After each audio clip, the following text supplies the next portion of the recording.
Hey folks, good morning, or good evening I should say. It's Tuesday, May 21st, 7:30 p.m. I'd like to call this regular meeting of the Darien Board of Finance to order. First item on our agenda, as always, is public comment. Has anybody signed up for public comment? No. No? I have public comment. Okay, if you'd like to just come up and state your name and address, and we just ask that you keep it to around 33 minutes or less. Luz Bueno, 123 Hoyt Street. 6 weeks ago today, 5 of you decided to ignore the inflationary environment we live on, to ignore what Darien residents care for, and to stick it to young families who moved here for the schools when you cut $2 million from the budget the Board of Education presented to you. Mainly, cuts that will affect elementary and middle school children. What a nerve the 5 of you have to be here today making a special meeting to take the same $2 million you took away from the schools to spend it in consulting fees for Great Island. Funding for projects on both Pear Tree Point and Wheat Beach have also been pushed away, both places where young families with little kids enjoy the summer. Projects that were planned 10 years ago, while Great Island was purchased last year.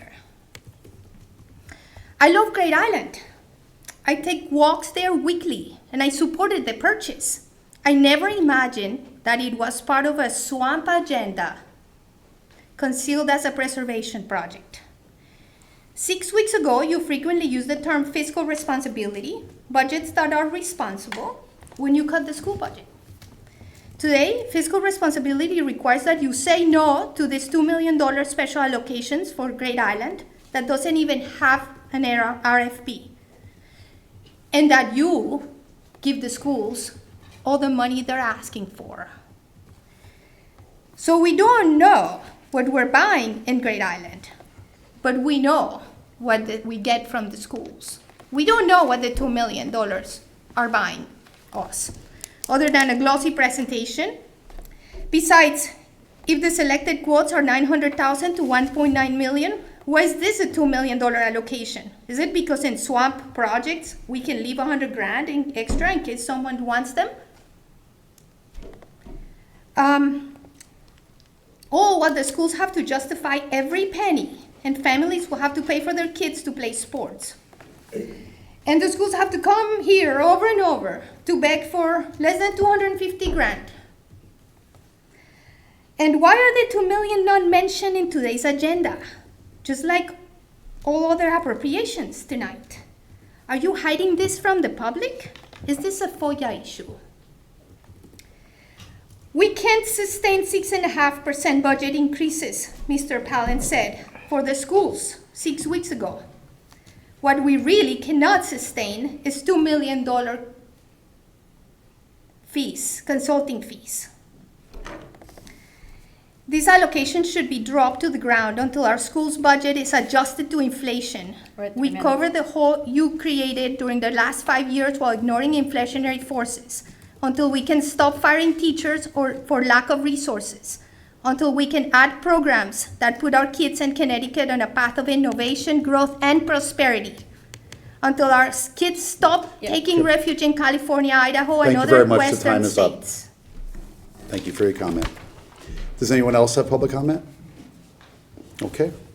Seeing none, let's move to we have 3 different transfers on the docket for tonight. The first is to discuss and take action on request to transfer $30,000 from the ARPA funding that was allocated to the garage floor to be moved over to the Mather Center HVAC improvements.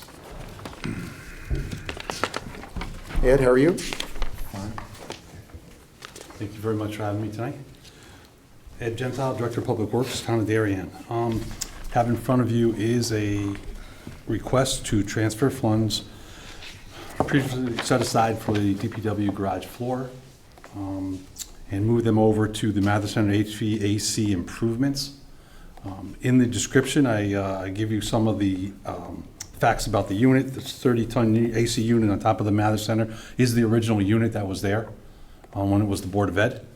It is 22 years old. It's It's right now has one of the two compressors that are actually functioning. So we are keeping it running. We'll be able to keep it running through the summertime, but after looking at cost effectiveness with regards to replacing the entire unit or replacing the compressor systems, we thought best to replace this unit at this time. We did go out and get bids. This project is one of 3 separate projects we had done over there at Mather Center. We had done some compressor work, a condensing unit, and some cooling coil. We did have $100,000 in funds available to us through a capital request a couple of years ago, and a $44,000 grant. Putting those two together, we had $144,000. We have previously spent now $32,000. That leaves us about $112,000. The bid came in at around 136, I believe, 137. So we're asking $30,000. I did ask for a couple extra thousand for contingency, just in case we come across something on the roof when we do take the old unit down. Here to answer any questions that you may have. Just to clarify, we do have enough funds left in the garage account to finish what we're doing right now. This would have been turned back at a later date. Got it. Any questions on this? No. Okay. I entertain a motion to transfer $30,000 from the ARPA DPW garage floor account to the ARPA Mather HVAC improvement account. Taylor moves, Dan seconds. All those in favor? It's unanimous. Thank you very much. Thanks, Ed. Thanks, Ed.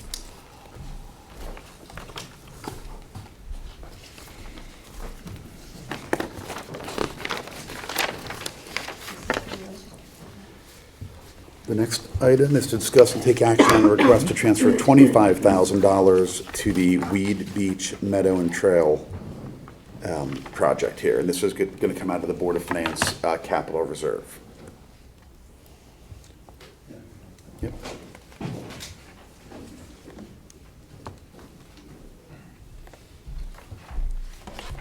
Hello, everybody.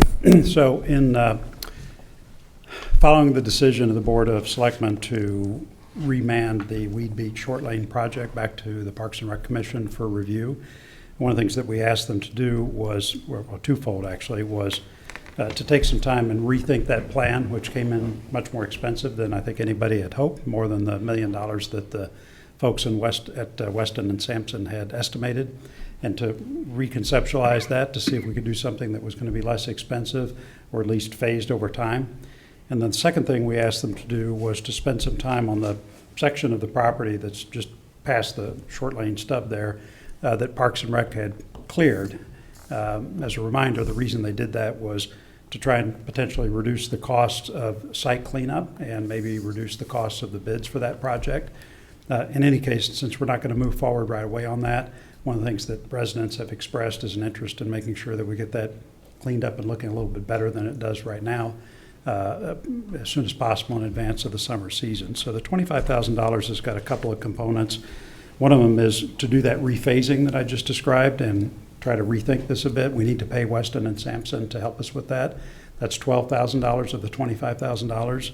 The remainder of that is the cleanup that I just mentioned. So it's about $5,000 for tree replanting, which will be, I think, mostly along near water, but in that area where they took down some trees. And then frankly, just to grass it over. So if you've seen that area, when they cleared those trees, it's kind of muddy and not usable. The plan would be to put grass down there and do a significant cleanup of that area so that for the summer that it's presentable. One thing I also asked them to do was to make sure that any money that we were going to be spending on that would not be wasted, in the sense that we just undo it with a future plan. And our sense is for what they're doing, at least on the $13,000 that pertains to the cleanup of that area, we would not be doing that. So I'd request that you guys would approve that $25,000. Questions? John, just a question on the original plan that was developed, right? I think so we had some money that was donated by the Darien Foundation. Correct. That was used for the original sort of design work? No. So what they did is that when the project was going to go through, the Darien Foundation committed $350,000 to the project. So that's why The number you see kind of floating around in the original estimates of what the town would have to spend was $650,000. That was the Weston and Sampson $1 million estimate, less the $350 equals the $650 that the town was going to have to spend on this. So that money was not expended yet. The foundation remains interested in supporting this project. Obviously, they want to see what the next iteration looks like. I met with the board about 10 days ago and talked a little bit about that. And my commitment to them was to keep them informed about this process. So my hope and expectation is that that $350 remains dedicated to this project and that we would benefit from that when things come together. We wouldn't go to them to have partial funding of this $25,000. I'd rather come to them with a complete project that they can say our $350 went to finalizing this, as opposed to something that's more of an interim solution. Got it. I thought they had funded some of the, I think they donated about 20 or 25,000 for preparation of the bid documents. yeah. Okay, all right. Yep, But- there you go. How much in excess of the anticipated amount did the bid come in at? So we had two bids. Both of them were a little bit north of $1.9 million. And so again, Weston and Sampson's estimate was that it was going to be in the $1 million zip code. If it had been $1.2 million, $1.35 million, something like that, maybe we would have moved forward with the project. But because it was nearly 2x, and given the budget environment, we thought let's revisit this one more time and see if we can come up with something that achieves the objective of fixing up the Weed Beach Short Lane project, where it's part of the Weed Beach complex and something that we could be proud of and sort of meets the Darien standard. But again, we were just so surprised that the bid amounts were so off, or the estimate amounts were so off. We just need to go back and rethink that. How confident are we in Weston and Sampson, since they're the ones that gave us the original estimate that was so far off, and now we're going to go ask them to give us another estimate on? That is a fair question. So I just remind you that we're seeing an inflationary environment across all things. I mean, I would just point to the HHR project where we had a paper napkin estimate of $60 million, not to be too derisive. Had a lot of bids much firmer bids that came in at $80 million, and we've ended up at 101 or 102 million to get HHR done now. And that is reflective of the inflationary environment that we're seeing, not just for labor costs, but particularly for material costs. When Weston and Sampson did that estimate, I can't remember what the exact date was, but it wasn't completely fresh. It was something we had sat on for just a bit. But even in that period, the inflation came in and I think has made a real difference on that. So I think that's the driver. Weston and Sampson, I retain significant confidence in that firm. They have been at the forefront of a number of projects that we've had. The quality of their engineering, the quality of the design work that they've done, I've seen it in many, many instances, and I retain confidence in those guys. So, ultimately, estimates are estimates. You really don't get a firm view until you actually get bid documents in. That's why, for example, the Board of Selectmen asked as a next step on the Pear Tree Beach project to take that to bid. So we have current numbers that somebody's willing to sign up for before we come to you guys with an appropriation request. So I don't know. My judgment is that we should stop getting too close to these bid documents, because bids are guesses. They're not by people willing to sign up to deliver projects for that amount of money. And so we've had a number of instances, whether they're school projects, HHR, Weed Beach. I'm sure we could list 4 or 5 others where somebody came in with an estimate. Until somebody's actually signing up to do the work, it's especially in an inflationary environment, I'm not sure how much that stuff is worth. I'd like to kind of get away from that, to be frank. I got a couple other. Towards. Well, you go out to bid. You get serious about the project and say, look, this is what we want to do. Let's go through a design phase to where this not only gives us a design, but reasonable bid documents, right? Let's all stack hands and say, yeah, we really want to do this. And then put it out to bid and get serious proposals for people willing to do the work for that amount of money and use that. I think estimates, I don't know, I've been around for a while. I've just never had good luck with estimates. I'd like to get away from that. They're misleading. I'm inclined to support this, but with 2 comments. The first is the process that enabled us to clear a space in anticipation of a project that wasn't anywhere close to being approved, and now we're having to spend money to make it pretty again. So I don't know how much we spent. I know there were a lot of trees taken down, and et cetera, et cetera. So I'm not pointing fingers. I'm just wondering how a process permitted that to happen when we didn't have anywhere close to approved project that clearing was done in anticipation of. That's the first comment. The second comment is I'm a little skeptical about this project overall, given the calls on our capital from Pear Tree and from Great Island. And I'm just wondering if we're biting off more than we can chew with respect to these types of projects, kind of all almost overlapping. So on the first point about, quote, how this could happen, your comment fits in with many other comments we've had, particularly from residents who live there and have to look at that. There was a lot of disappointment when that happened. It catalyzed a process of neighbor dissatisfaction with what we were doing and brought a lot of people out of the woodwork to say, what the hell is the town doing with this stuff? And it was bad. I mean, straight up. I can tell you there's been a religious revival that says we are not going to have this happen again. So I've been very clear with everybody that says there is a process for adjudicating whether we're going to take significant action like that. And everybody is very clear that we're not going to have that happen again. And so, and it's not just that we don't want to repeat that mistake, but it's not Darien. I mean, it's ridiculous that you would go out and do stuff like that. And so I'm confident that we're not going to have that problem again, and I stand by those words. In terms of this project fitting into the overall capital scheme, I mean, we've got Ox Ridge, and then we've got HHR. We've got tens and many tens of millions of dollars worth of projects. Hopefully this is more than $1 million to get that property up to Darien standards. I know there's some hesitation given the capital environment that we're in, but keep in mind we've had a lot of new housing, and part of our impetus for trying to get this particular property improved so that it's ready to go is simply to expand our park capacity. So anybody goes down to Cherry Lawn or to Weed Beach or to Pear Tree Point, even the boat clubs, all of that, these places are pretty crowded in the summer. And so having something like that that's set up where it's an extension of Weed Beach that's just as nice as the property that we have, I got to balance the capital pain that we're all kind of feeling right now with what would you expect when you go down to Weed Beach? I spent a day, or morning at least, walking around that property, and there are a few places that are sadder in Darien than that spot, right? I mean, there's some trash, drug paraphernalia, it's not kept up, there's flooding, it's bad. And the unfortunate thing about this plan was that you looked at what was produced by the Parks and Rec Commission, and if they were able to build that, you'd say this is just Weed Beach, right? You wouldn't even call it that property. It was just part of Weed Beach. The whole thing would have been enjoyable and to Darien standards for our parks, but it just didn't work out that way. And I think part of the reason for doing this, even in a capital constrained environment, is that we need additional park capacity, and this would add really beautiful property to that.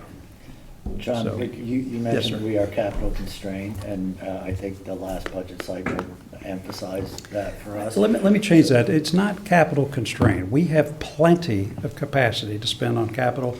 I would say we are capital anxious, right? We're looking at debt loads and all those things that are making people feel uncomfortable because they're at levels we've not seen before. But in terms of our ability to get this work done in an efficient way and maintain our AAA credit rating, I don't think anything that's on the table right now threatens that, in my judgment. And Well, I'm going to ask you to reconsider that.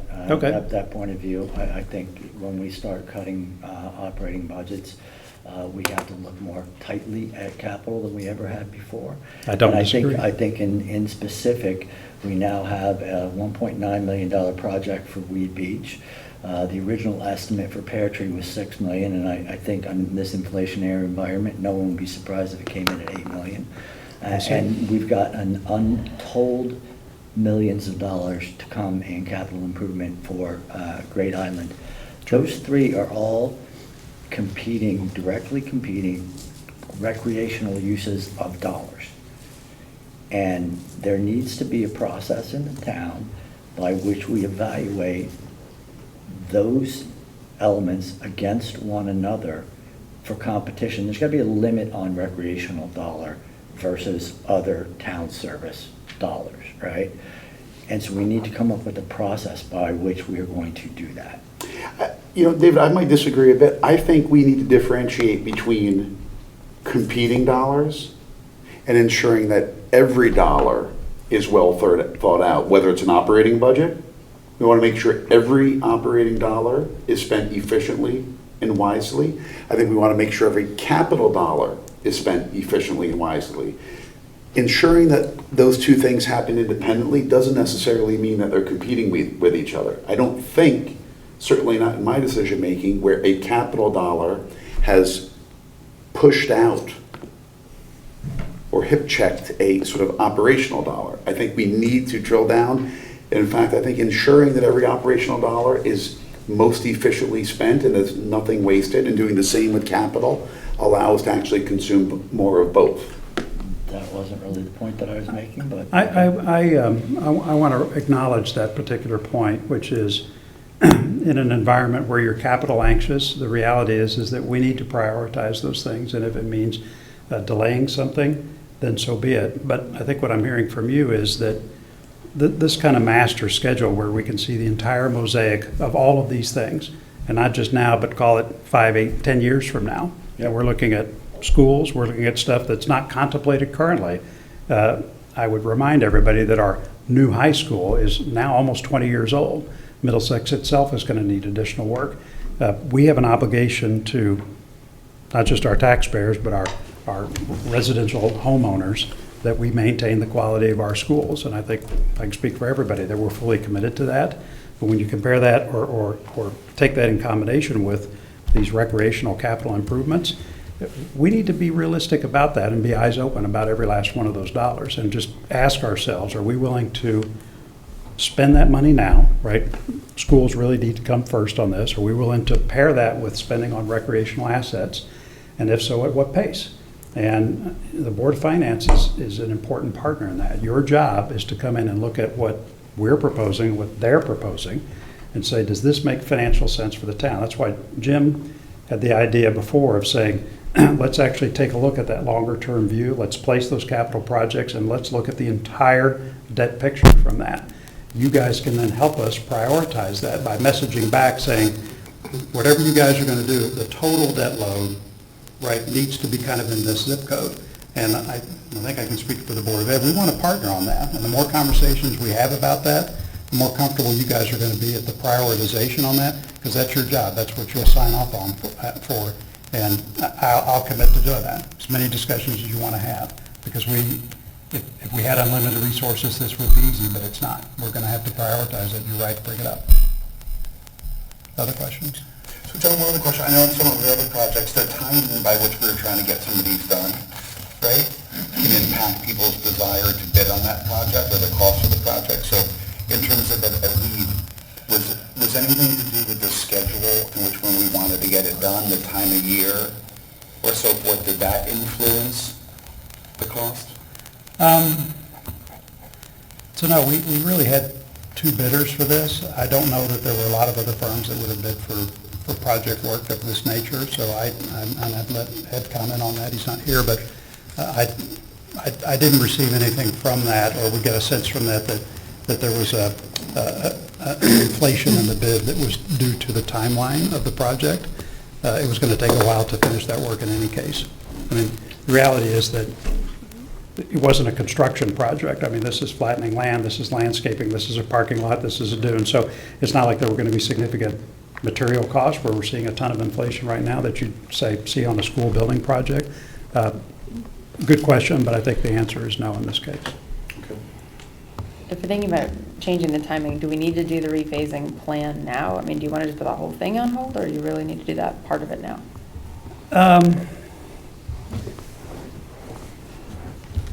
I think it would be helpful to have a vision of a more constrained view of what we could do with that property. I mean, for the $12,000, I mean, if you wanted to cut it and say, look, let's just fix it up and let it sit, I would just remind everybody that this is, it's right next to our main Weed Beach project, and I don't think we need to leave it forever or prioritize it as last. You guys may think differently, but at least the $12,000 would give us a sense of what it would look like if we decided to have something that felt more dialed back. But if you decide, frankly, as a financial matter, that moving forward with that right now doesn't make sense, to David's not unreasonable point, okay. We bought I this do think we project- need to clean it up, so that Yeah. the $13,000, I get that cleaned up.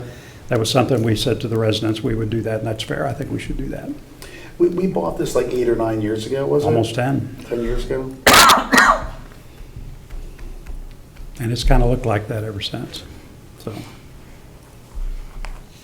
Well, the question of timing, and when you go out for bid is important. I mean, didn't Oxbridge come in at very competitive rates because, in fact, we were in the middle of a recession? Well, yeah, but it depends on I think to John's point, it depends on the kind of project you're talking about.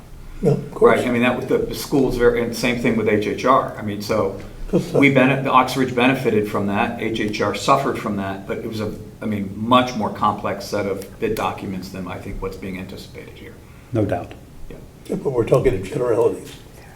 And we're talking about the overall use of capital, and so, No. it all comes together. I mean, one of the things, Dan, that you had mentioned that I continue to think is a good idea is to not take each of these projects and evaluate them in a vacuum, but in fact, when you're thinking about spending money on something, if in fact you have a better use for that money or a more serious use for that money, consider that and consider where it ought to go, even if you have something that has been on somebody's drawing board for a long time. If in fact a better use for that money can be developed or can be made and accomplished, it seems to make sense to not simply. I couldn't agree more, and I think Jim's point, several meetings ago, to start with that holistic view, maybe we don't have to prioritize anything, or maybe we do, but that's for you all to decide. And I know Jennifer has actually started on that analysis and has a cut of it, and I'd like to take a look at it, and maybe even in your next meeting, put me on the agenda, let's start to have that debate about how do we feel about this. But let's look at the entire thing, so that, as I tell people, my least favorite word in the English language is surprise. I hate surprises. Because when we had something that's everything we can think of, we can start to actually phase it in, think what it looks like, and then to David's point, all right, team, what do we want to do next, and what do we want to wait on? And what's the right answer for taxpayers? This is a perfect opportunity for this board to help the town in that regard. I think that analysis of all the projected capital that we know about, right? Yeah, it is, but I'm still not sure that we have kind of a full view of what the debt load would look like from that. I've seen some things that are, 118, 130, no, 300 million, 350 million. We need to get it all on the table. What would we actually have to spend to get all this done, and what would that debt level look like? And then attach an amortization schedule to it so we have a sense of it, so we can go to the taxpayers and say, if we do this, this is what it means for you in terms of additional tax obligation. And you guys need to be clear about all that. I don't think we're quite there yet. Well, in light of that discussion, if we're going to move in that path, which I think is the right path, $12,000 incremental to get an idea for what a phased down or phased project might look like isn't that much. The remainder of the amount we're going to have to spend anyway, because we kind of promised the neighbors we would. Yeah, it'll look sharp, and it's not going to break the bank. These guys will help us look right and get it to look right in time for the summer season. So I appreciate your questions, by the way. This is exactly the role of this board and very helpful, so thank you. Okay, any other questions? Thank you. So I'll entertain a motion to transfer $25,000 from the Board of Finance Capital Reserve to the Weed Beach Meadow and Trail project for the, as John described. Dan moves, Taylor seconds. All those in favor? Unanimous.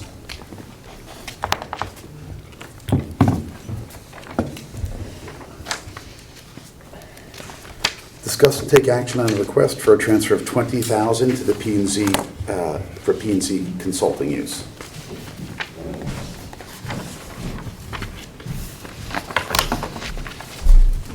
Good evening, Jeremy Ginsberg, Director of Land Use. You may know that in our department, what we do is when applications come in, we have to get a technical review for stormwater, drainage, engineering, make sure that a project won't cause drainage impacts to neighbors or the community as a whole. Used to be done in-house, but we've set aside consulting money for that. In the very largest projects that the town sees, about a dozen every year, we have a separate outside consultant just handle that, which is, you applicant, you got a big enough project, you're going to pay this person, they're going to show up at a public hearing, there's likely to be enough public interest, it's a big enough project that you'll just pay this directly. The other folks, the more minor projects, say additions and alterations to a house, regrading your yard, lifting your house, doing some, they still need an engineering review, but not to that level. So we put money in at the start of the year for consulting. We've been using Ty and Bond, professional engineers. And what's been beneficial to the department, they've done very prompt reviews, turning it around timely, and are able to give us, I'll call it, very quality work that the applicants are able to look at, respond to, and we get better assurance that the projects, if done properly, won't affect anyone in town from a drainage standpoint. So really is a function of how much work comes in, how many applications come in terms of house additions, regrading, house alterations, that we refer out to them and get their comments and how many hours. They bill by the hour. So usually this time of year, a little bit busier than, say, November, December. We've been using them about 20 hours a month, plus or minus, on average.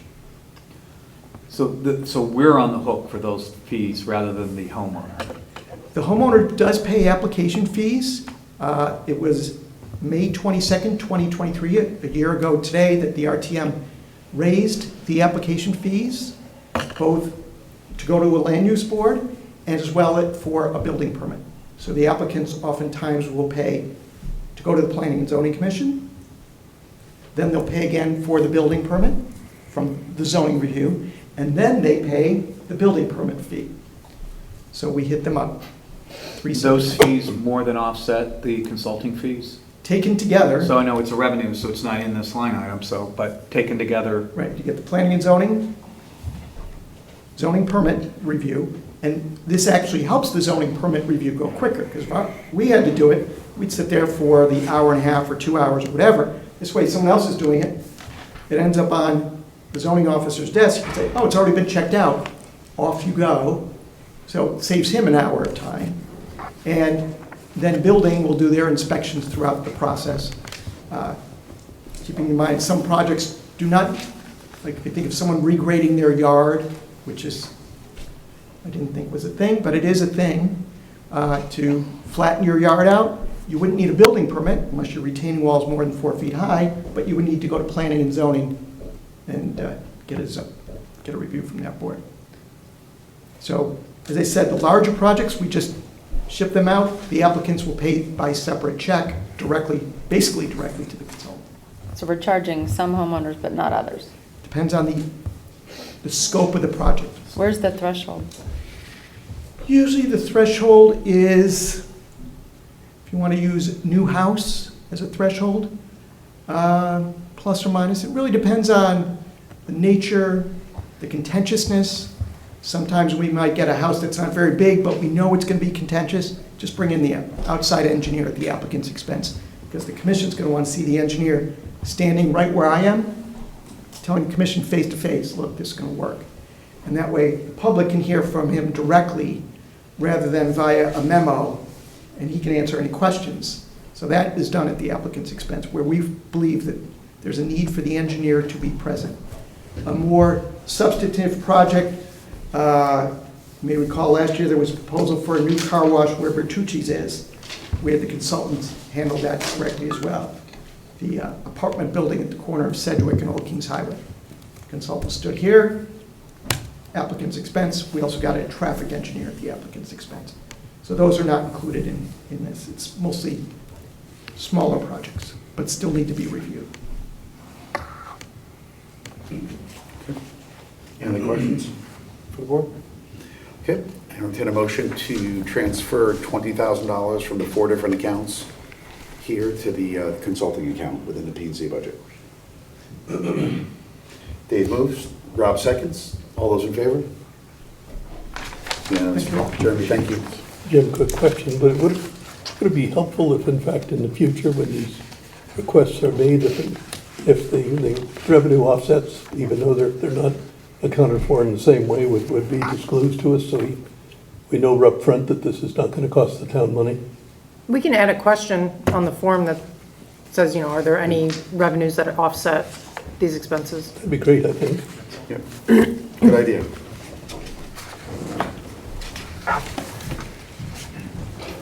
Okay. Item 4 is to discuss and take action on a resolution to reduce the Great Island acquisition authorization and bond authorization and appropriation by $11.693,633 million. As you guys may recall, when our board and the RTM originally approved the acquisition of Great Island, we approved $103.4 million. We ended up bonding about just under $92 million, right? 85 to cover the cost. There's another $6 million that we used, generally speaking, for legal expenses, early access, and sort of some of the work getting done around 23A and so forth. I think it was the Board of Selectmen, Monica, and then John, and we had all discussed that this would ultimately be the unused appropriation would be reduced, and so that's what this resolution is in front of us. Just to let everybody know, we've raised about $91 million. That includes the bonds, plus the premiums. The premiums that we sold, half of it was bonded. The other half was sold as 1-year short-term notes, which had a premium. And then we refinanced those back in April, which had a further premium and so forth. And so what this is going to do is effectively limit the amount that we spend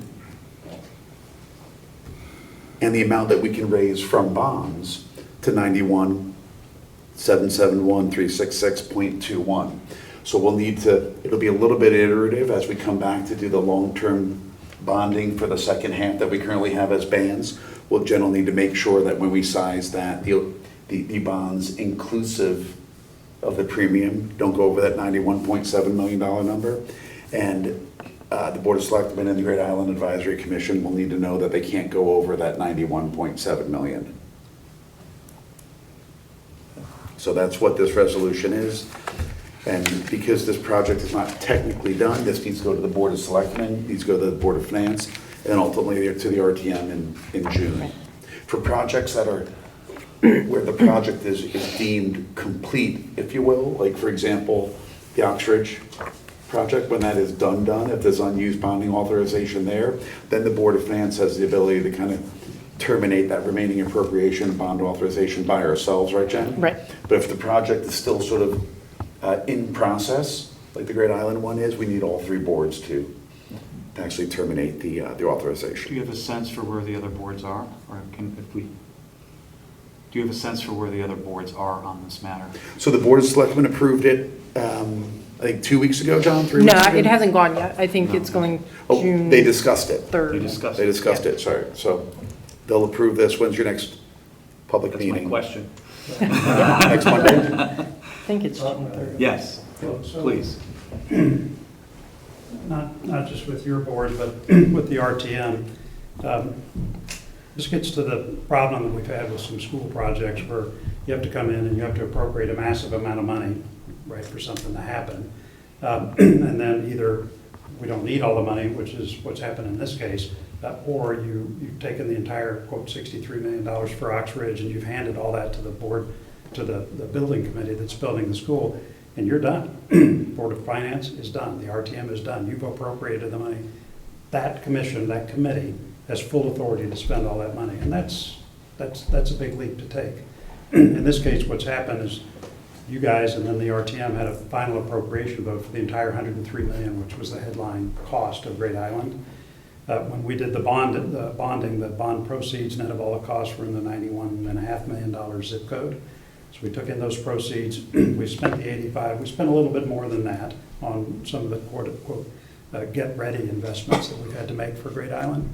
And but we haven't spent the entire $91 million that was both appropriated and bonded. So what the proposal is here is to say, out of the $103 million, there's $85 million that was bonded and spent. There's another $6 million on top of that, I'm doing rough numbers here, that was also bonded but not spent. Part of that $6 million has been spent, and Jennifer, it's what, $4 million and change that's left over and not Yeah. spent, just Roughly. She provided a schedule. Did this got sent around to the board today? It did, and Yes. everybody has a hard copy All too. right, so you guys have got a hard copy of this. So what Ed and Jennifer prepared was the schedule that says of the $6.4 million, which is the difference between the total amount that was authorized or appropriated and bonded, and what we spent on the island, which was, again, the roughly $85 million, that difference is about $6.4 million. So the question is where is that cash going and what's happened? So this page gives you an analysis of that. This is split into kind of what's been expended to date, which is the $1,869,000. And that's stuff we talked about before. It was mainly the traffic circle, but there's a few other things, and they're all enumerated here. The balance of that, the $4.6 million, most of that is remediation related. So it's the area where we have some contamination that we're dealing with. The cost estimates that you see there are based on, not on bids, but on the Ed and the Public Works Departments, their best estimates of what they need to spend to remediate that area, as the Great Island Committee has kind of decided. And so the sum of the different investments or the different expenditures that you see on this page, that gets to the $4.6 million. I think there's a tiny bit left over, but the vision is that these are all expenditures that we would need to make in the reasonable short term on Great Island. Keep in mind that the bond authorization and this appropriate authorization, or the bond authorization for these expenditures pertain to just get ready, what I'm calling get ready investments for Great Island. So we can't go out and hire the architect with those funds, which is why you have a separate appropriation for the consultant that we're going to talk about in a minute. But all the things that you're seeing here fit into that general category of, quote, authorized expenditures for this amount. So then the question is, above the $91 million, there's still that kind of $11 million in appropriated funds that we have not borrowed for yet, and that's what Jim is talking about.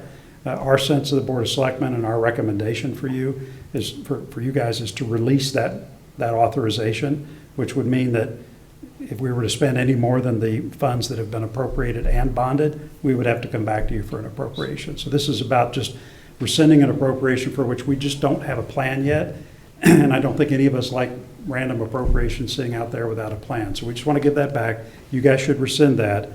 We'll stay on top of the expenditures for the bonded appropriation that has not been spent yet, and regularly update the schedule that's in front of you. Just to clarify, you're supportive of this, and you Absolutely. believe the Board of Selectmen is supportive of this? Well, we had a sense of the board, and it's unanimous. You guys should rescind this amount, the $11 million that's shown. That's the amount of the authorization, less the amounts that's been bonded.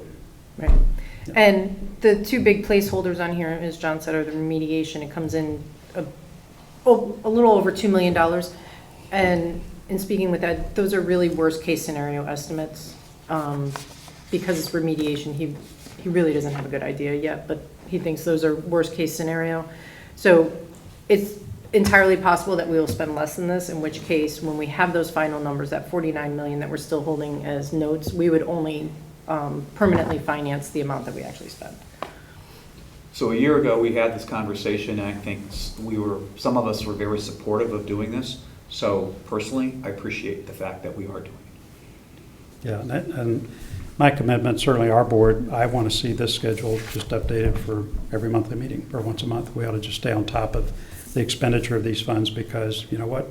We bonded them, and that's cash. We need to take a close look at that every month. So we'll have this for you guys every month. And if we don't use all of the remaining 4.6, Jen, we can transfer that to other projects, right?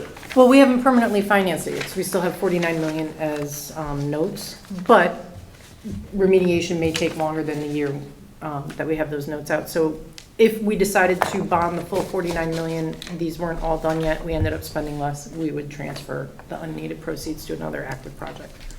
But I'd add to that is, look, if we update this every month, if it looks like these expenditures are less, and there's some other use for those funds, you guys should take a look at that. We really want to be transparent about all these costs.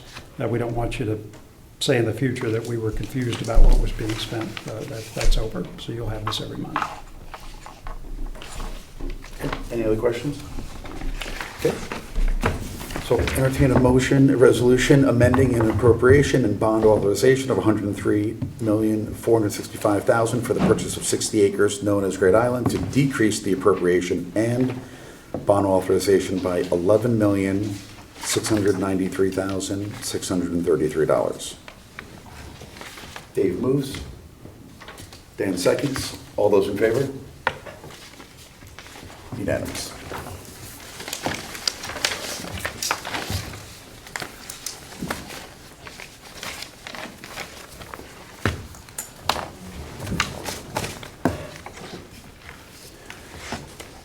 Okay, item 5, discuss and take action on a request for a special appropriation from the Great Island Advisory Committee for the preparation of a master plan. So, I don't know, Monica, if you want to give us a little bit of an update just on where we are with this?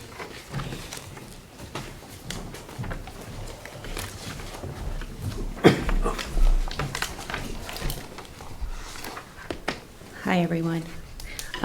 Earlier this month, we celebrated the one-year anniversary of the Great Island acquisition, and we requested funding for the first 2 phases of our landscape architecture project from the Board of Selectmen. This initiative aims to establish a long-term vision for Great Island and includes public engagement, financial planning, governance model development, identifying funding sources for future capital projects, and managing operation and maintenance costs for years to come. This funding will specifically support phases 1 and 2 of this 4-phase project. Phase 1 is creating a vision. It's estimated to take, say, around 6 months. This will be project familiarization, vision plan development, and public and stakeholder review and input. The second phase of the 4 phases is creating a master plan and concept design. This is estimated to take between 5 and 7 months. This will include public outreach and review, pedestrian access and circulation, building assessment, site features, preservation, landscaping, hard and soft surface paving, site utility infrastructure, coastal area review, revenue generating activities and funding strategies and governance structure, preliminary conceptual design plan and report, cost estimate development, phasing strategy, town approvals, and final concept design and report.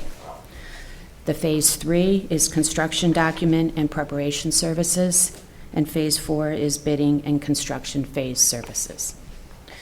We are committed to ensuring this project is led by the community, starting with extensive public engagement during phase 1. 16 firms responded to the RFQ that we sent out. 6 firms were invited to submit an RFP. We interviewed 4 firms over 7 hours, and we are currently reviewing all information from the applicants. The funding request reflects the higher end of the estimates received during the RFP process for the first 2 phases of the 4 firms. Exact figures will be determined after we select the master plan consultant team, and we will present these details at the RTM meeting on June 17th. Is that questions? selection imminent? We are working very, very hard, Dan. We have a deadline, the RTM meeting, and we plan on meeting that. Good.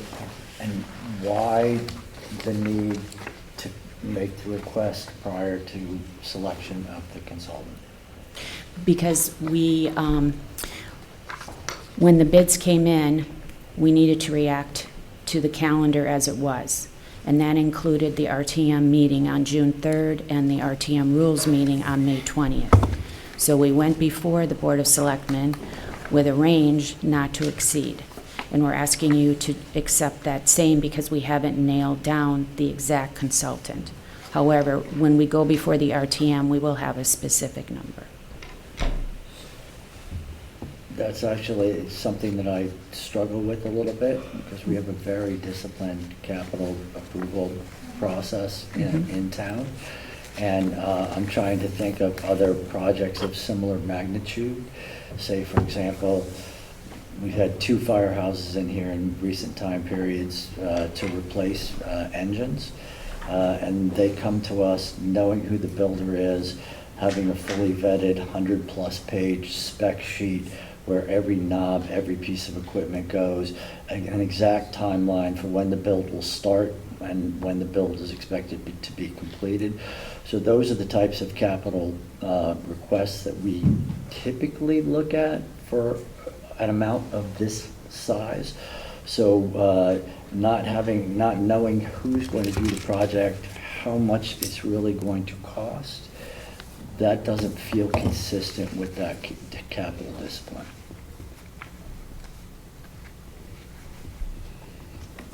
Well, we know this is not going to be not more than 2 million. And if that dollar amount is less than determined over the next few weeks here, that lower amount will be brought to the RTM? Correct.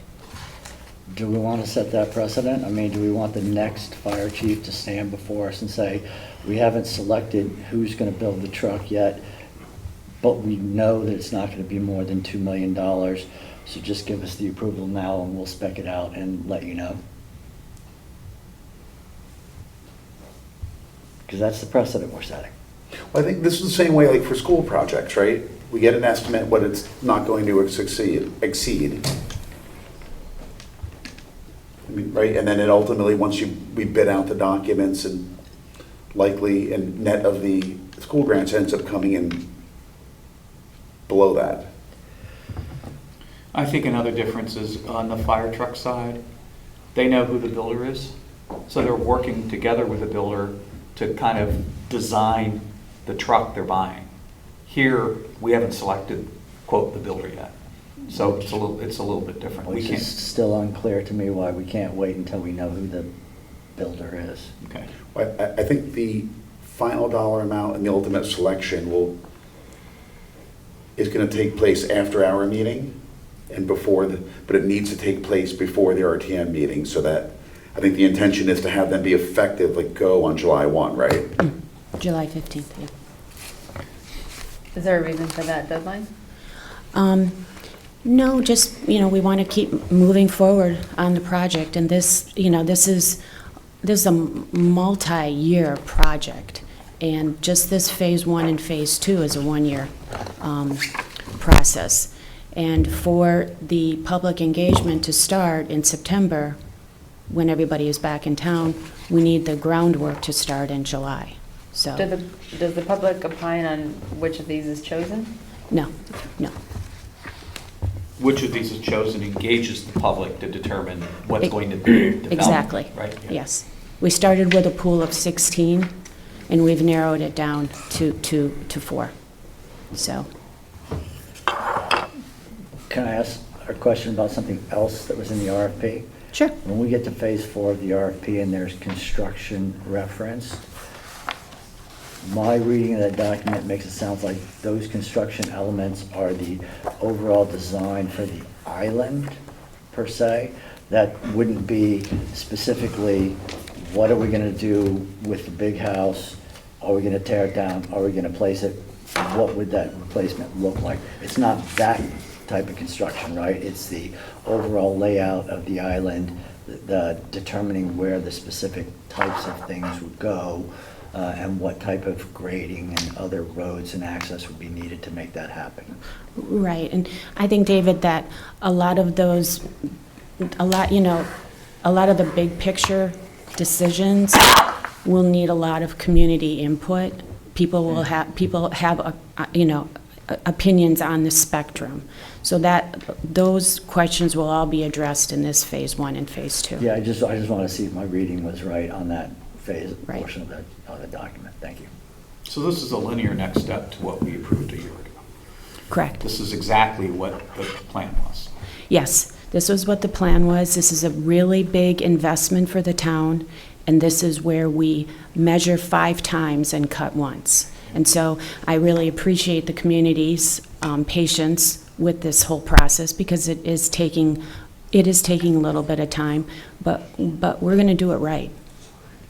And will there be any reconsideration of the rules governing access to the island during this 1-year time period for the implement of the 2 phases? I'm sure that will be one of the first things we'll take a look at. 2 questions on my side. Are we bonding this, or is this coming out of contribution for fund? You can do it balance, either excuse way. The Board of Selectmen approved it as a special appropriation, and they're leaving the final decision on which way you fund it up to you. If you decide to bond it, you have a bonding resolution in your packet, and then that would go back to Board of Selectmen and go to RTM. If you decide to take it out of fund balance, Board of Selectmen's already approved that, and it would just go on to RTM. So we have in front of us a bond I and see it. appropriation authorization, and so at least my recommendation would be to pass the bond authorization, because that then allows whatever dollars we spend to be counted in. If we waited and came back 6 months later to pass the bond authorization, then whatever we spent in those first 6 months wouldn't qualify for bonding. I'm going to actually go the other way on that. If you read through the RFP, the elements of the RFP are familiarization, design a vision plan, design and facilitate public outreach, master plan concept and design, construction document preparation. Those are the later phases, right? Bidding construction phase services. Those are all in the sense of a generic business operating expenses. They're not capital expenses. And I'm not sure that I could see bonding for operating expenses as opposed to capital. The actual projects, when an individual project is done, a road put in, a building rehabbed, a new facility established, those types of things, those are physical capital projects. For me, those are bonding eligible. This is operating expenses and should be covered out of the general fund. Jen, did bond counsel believe that the the RFP? It's absolutely allowable to bond. It is your decision if you want to or not. These, I mean, I'm going to look to our CPA here. You can capitalize these costs in connection with a construction project. can't That's you? what I was thinking. Yeah, exactly. So, My second question on this is, how is this not considered a post-closing item? Like, so we have a schedule in front of us with 6 million, So right? Why is, Because post-closing is my terminology. I won't settle Monica with that. I was just trying to come up with a term for that 6.5 million that we discussed a year ago when we said we need more than just the purchase price because we have to do these set things. So those are after we closed on the property in order to make it safe, accessible, all of that stuff. This is moving into what do we want to do with the property and going beyond just the access. So we've been thinking of it as access and what it takes to get people on the island is one, and it's its own thing. And now we're starting a new, I don't want to use phase because you already have phases. But Chapter. A chapter, Let's go yeah, a new chapter. chapter. I kind of get to that, talk but- about what are we going to put out there. I kind of get that, but I don't agree with it. I don't. Like, to me, at some point, you're going to have a ledger. You're going to have, somebody's going to say, Well, how we'll much did you still spend? be able to say how much did we spend on. No, I know Great that, Island. but, you know, we put a $103 million number out there, got down to 85, then we said we're gonna spend 6 more million. I would have thought something like this would have been layered on top of that, or part of your So sales. there was a lot of discussion about that, and there were differing views on that 103, and there was a lot of talk about that should only be for the purchase.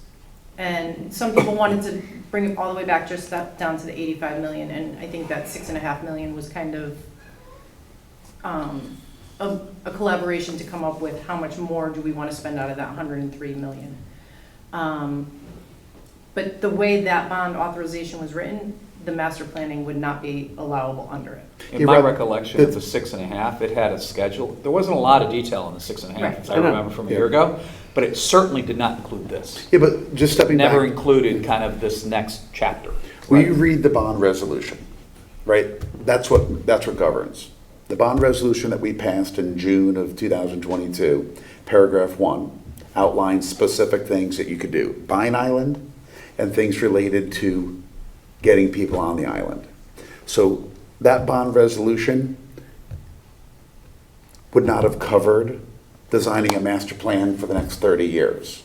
So there was one in terms of what did that bond resolution, those dollars include. And I think the second thing was what Monica and now John and the Board of Selectmen have said is, as it relates to sort of the fun stuff, the new stuff, the build out of it, that they would come back and seek like specific authorization for like new dollars of expanding it and repurposing it.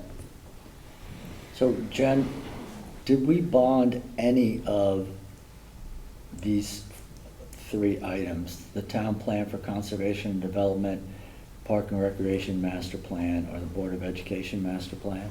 No, those were not, they would be allowable to be bonded, but they are not a significant enough cost that we would bond them.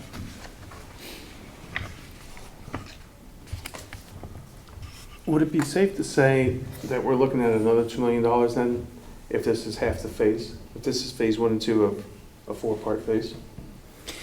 Or No. we just have no way, like, Yeah, Rob, I'd love to have an answer, but I don't.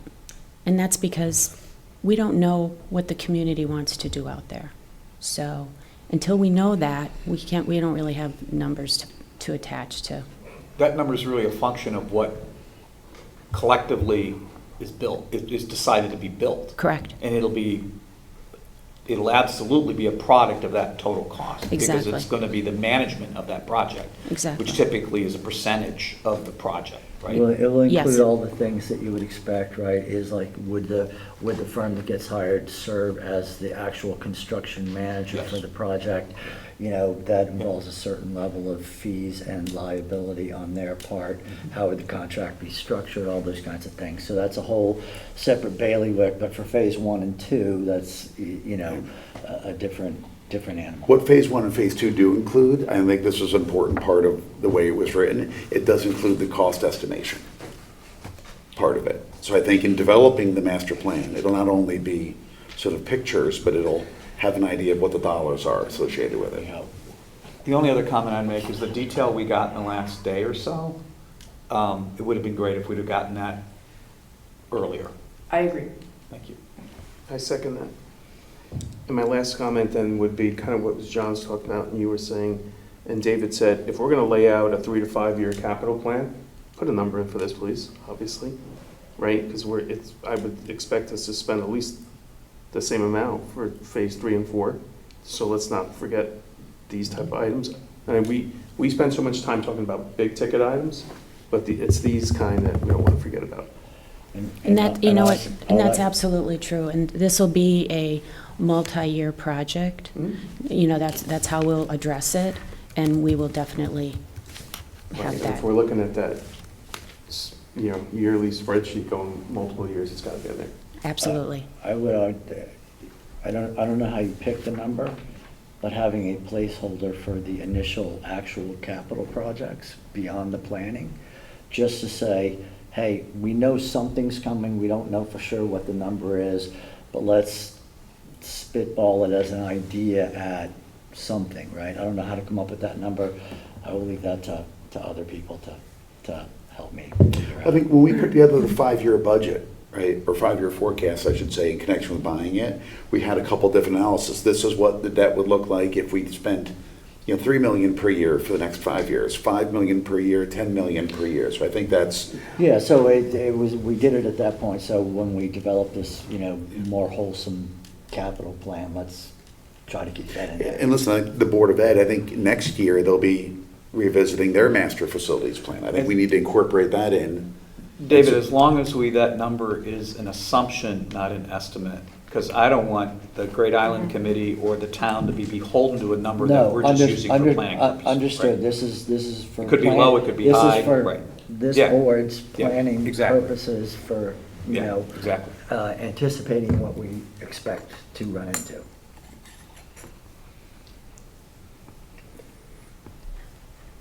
There's been a lot of points made in a lot of different directions. David? I thought you had a really good point, using the fire engine model as to going out and actually getting some hard numbers and then coming in and asking for the money, as opposed to simply putting a number down. Because indeed, with the fire engine, they put a number down and then they had to double it, and so on. This tends to leave me uneasy because it just seems loosey-goosey. Let's just put a Well- nice round $2 million out there. Can you No, explain well- why the $2 million, Yeah. where that came from? Yeah. Good idea. So, John, we have 4 specific numbers, so it's a range. And during negotiations, we don't like to share all those ranges, right? So we're giving worst-case basis on that. But when we go before the RTM, we will have a specific number. And we are working very hard to identify the consult we want to go with right now. But at the same time, we can only move so fast. Sure. Right? I have to give a real shout out to the Great Island Advisory Committee for all of the hours and hours and hours they have spent. While I have somebody here, I want to just mention Jeff Table, who worked on the RFP for us and the RFQ. We've had a lot of very involved people helping on this. So.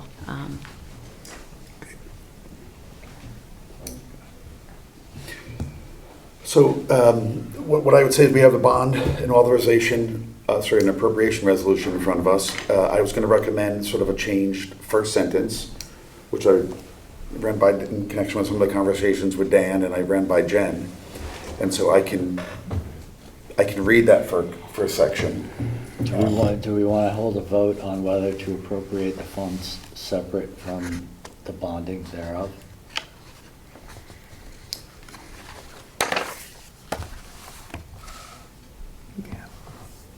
Because there are the 2 questions, right? One is, are we on board to approve spending of $2 million with the information we have to date, consistent or not with our capital processes?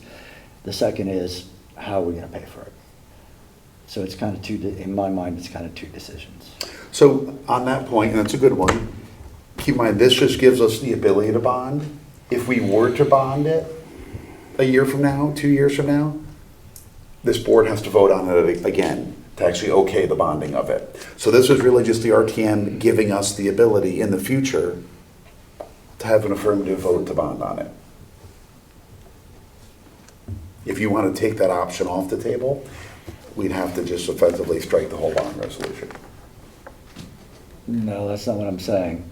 Whether or not we're willing to spend the money is one decision. How we're going to pay for it is another. The approval of this bond resolution is how we're going to pay for it. Whether we're willing to approve spending the $2 million is a different question. The bond resolution is actually appropriating and authorizing. Yeah. It's both. But again, we cannot bond it simply because of passing this resolution tonight. So here's another way of saying it. Right. David, another way of saying this is if we pass this, we're passing the appropriation, and we're passing an option to bond it in the future. We hold an option to bond it in the future. We're not committed to bonding it in the future, but we have an option of bonding it in the future if we pass this resolution. But we wouldn't bond it unless we vote to bond it at that time. So we still have that vote in the future to bond it, or not. So I think this kind of gets at what you're getting at, maybe not as precisely as you'd like. The sense of the board is that we want to move forward with considering the resolution, so that's fine. And having the option to bond it, right? Yeah. So I would recommend replacing the first sentence with the sum of $2 million is appropriated for the costs of the development of a master plan, including but not limited to the solicitation of community input and feedback, the creation of landscape, architectural, and engineering designs and other related services to a plus or minus 60-acre parcel of land currently owned by the town of Darien and commonly known as Great Island, in order to repurpose and create opportunities and facilities for the community's use. And then it would simply pick back up where it says, refers to, that this can only cover phase one and phase two. So it's narrowing the scope, the first sentence is narrowed. Yeah, effectively it took out things like construction Yeah. and so forth, just to make that clear, even though phase one and phase two didn't include construction, but because we don't sort of have defined terms of phase one and phase two in here, So I'll move that resolution as amended. as amended. Okay, is there a second? Rob seconds. I have a question. If the 2 million is not bonded, where does the money come from? The general fund. So similar to like, if you look at like a school, if we appropriate $50 million to come from the general fund and to be bonded, we effectively are locking ourselves in to bond it because we don't have $50 million in the general fund. For something like this, as a smaller, we effectively have, kind of like to David's point, we have the option in the future to have either bond it or not bond it because it's an amount that is generally held in the. Okay, how much of a cushion over the 2 million do we have in the general fund for projects like this? Well, I think Well, your discussion during the budget approval was between what you contributed to fiscal 25 capital, the 755 for the school transportation, and the 1,074,000 that's before you for school security. That seemed to be where the board was comfortable drawing fund balance down to. Based on estimates for year ends. Right, based on a projection, based on the Moody's methodology, all the things that we All talked those about. things, right, yeah.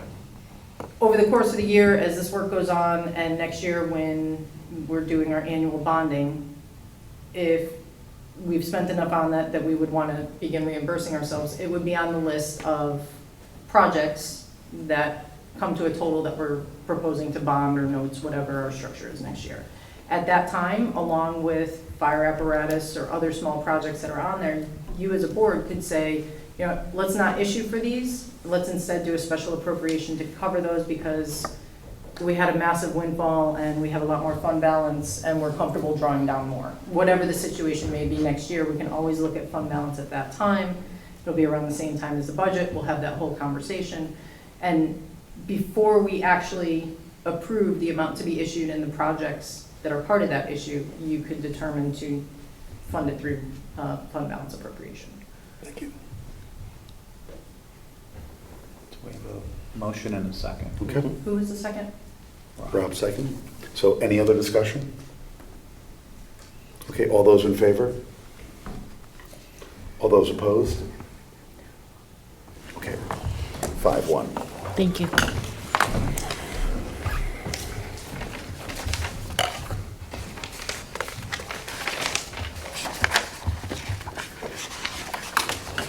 Okay, item 6, review and closeout of the parking capital projects. This is similar to what we do periodically in the reserve for capital non-recurring. The only difference is that when we close these out, they stay within the parking capital fund and can only be used for future projects within that fund. They close out to a account called capital projects, which is pretty generic. Right now, there's about 1.3 million in there. The challenge with this fund is even though we have a significant amount there, we can't use it necessarily to fund annual projects because we are required by the arrangement we have with the state to contribute a certain amount from the parking operating fund to capital each year, which has been covering what we're doing for capital in there. So we are building up a balance in this capital projects account. But down the road, when something really significant needs to be done, we will have funds there that can be used. So Ed has reviewed these, he brought these to my attention, they are complete, and he is asking to close them out. Jen, what would happen in the future if there was a large project in one of the parking lots owned by the state and we didn't have enough money in the capital fund to cover it? We could bond it. But it would be the town's responsibility. You know, we could play around with dedicating a portion of parking revenues to cover the debt. But depending on the size of the project, there might not be enough parking revenue to offset the debt, but there would be different ways to do something like that. Got it. There had been talk at some point about doing a redo of the Norotan Heights train station. Would other elements like the crossover bridge and things like that be eligible for the leftover funds here? Absolutely. If those were our responsibility to pay out of pocket, and we certainly don't have enough coming over from the parking operations fund, we could allocate some of this fund. Isn't Norotan Heights state property? It is. I think the way that lease works are, there are certain capital investments, which are the responsibility of the landlord. And then there's maintenance, which is the responsibility of the sort of tenant, of which we can use dollars in our fund. And then I think there are things that are uncertain, David, whether it's like large capital, Yep. tenant, landlord responsibility versus tenant. And I know these are things Ed's been having a lot of conversations with our landlord. Well, I think that project is ways off. I was just curious. Hey, Yeah, in the Jen, meantime, we'll keep building up funds, so. how much, you walked right into it. So what would the fund balance be with this in it, roughly, do you know? Don't we have this in here? Yeah. It's in your, isn't it in your? No, that's the parking operations fund. Oh. Don't quote me on it, but I think it's around 2 million, but that would include these funds because they are just appropriated, they're not spent. So they're not backed out of fund balance yet, but I think it's 2 million or maybe a little bit more. Super, thanks. Okay, any other questions? So entertain a motion to move $139,694.49 from these 5 closed out projects. Rob moves, Dave seconds, all those in favor? Unanimous.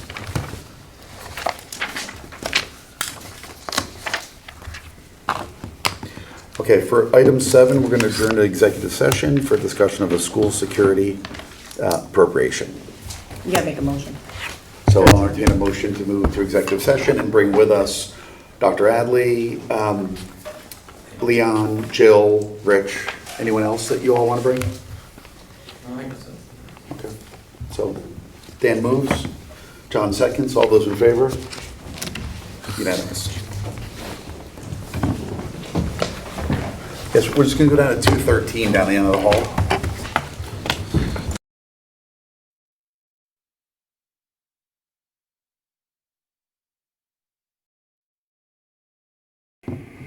Okay, I would like to entertain a motion to return to adjourn from executive session and return to public session. John moves. Rob seconds. All those in favor? Okay, we're back in public session. Okay. Item 8, discuss and take action on a special appropriation request of $1,074,000 for various school security improvements. This is what we discussed with the Board of Ed and some of their staff in executive session here. We're not going to go into any specific details on this other than to say this is something that's been recommended by the Board of Ed, their staff. So without further ado, I would entertain a motion to approve $1,074,000 of an appropriation related to school security So it's enhancements. one, it's not separated, it's one. It's one item, and the expectation that they would allocate it as we discussed in executive session. But there's no supporting parts of it and none other parts of it. I'll move. Dan moves, Dave seconds. Any further discussion? Okay. All those in favor? Against? Abstaining? Wait, against? No, I'm sorry, I thought you were saying again. Oh, no, sorry. Okay. 5-1-0.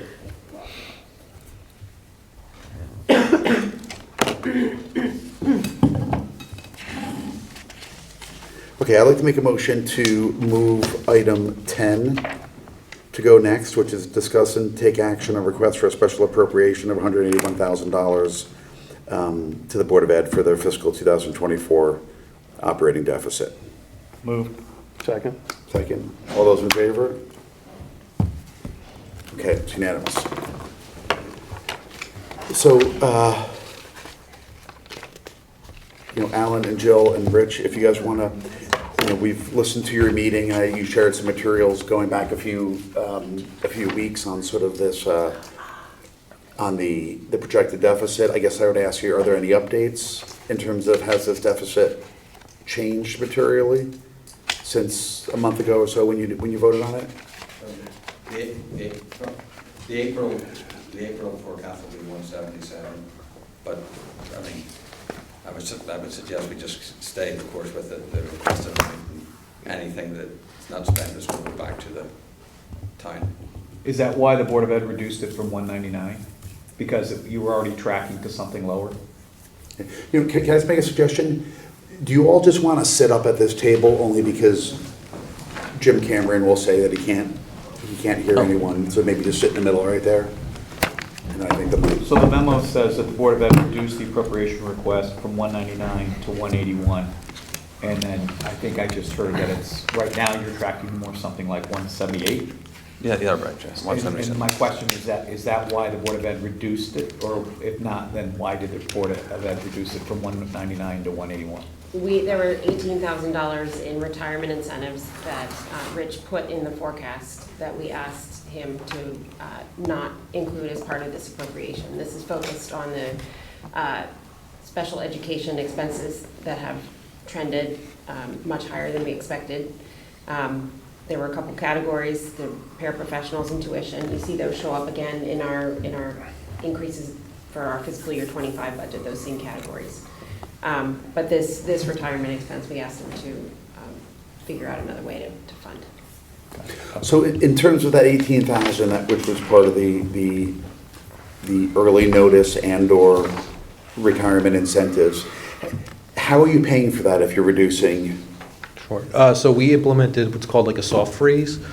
We asked all the different RCs to encumber some money throughout the end of the year that they expect to have. And then at that point of cutoff, we essentially swept small dollar amounts throughout the accounts. So, a few $100s here in consumables, a few $100s here in supplies. We had some small energy savings. And then there's a request to go to the board on Thursday's Finance Committee to transfer those small dollar amounts to fund the incentive. And has that 18,000 increased at all in terms of more retirements? So it's, the board did give approval for one more, so it ended up being 23. So the transfer that's going to the board on Thursday is for 23,000.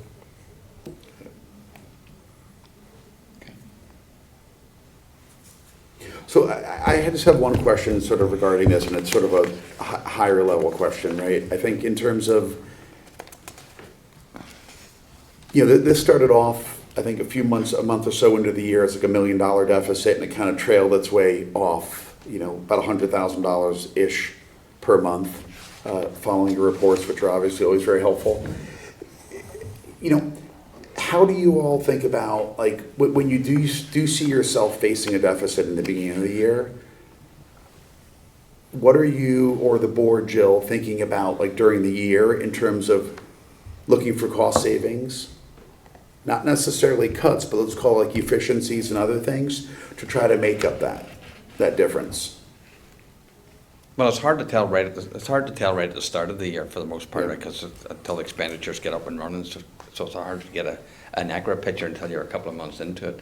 Well, our annual our process, our weekly process, our monthly process of analysing the budget, of discussing the budget, if there's any interventions that need to be taken or otherwise.